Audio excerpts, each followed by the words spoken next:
I am coming on today because after the beautiful happy mail that Kari sent me, I thought to myself, well, I actually did on the day of opening it when I see this. Thought, great prompt card. So I'm going to try and do this. The thing is, I've got no individual numbers, but I have got a lovely set of these numbers. So I'm going to use some of them.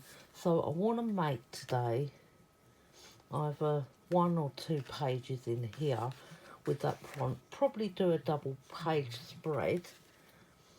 But I thought I'm going to keep this as a prompt card and then I'm going to put it up on my fridge. I had a lovely book with some pictures very similar to that, but add a little bit of colour.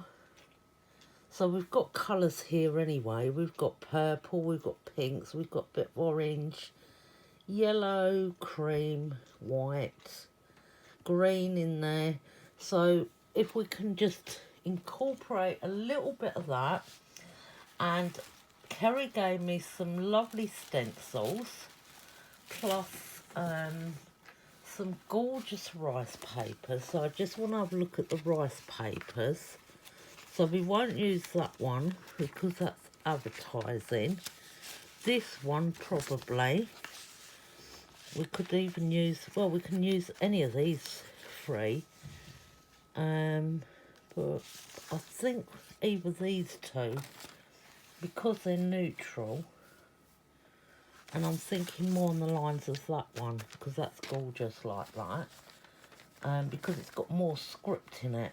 So, for the prompt as it is, like this, and instead of a beetle, I'm going to do the bee.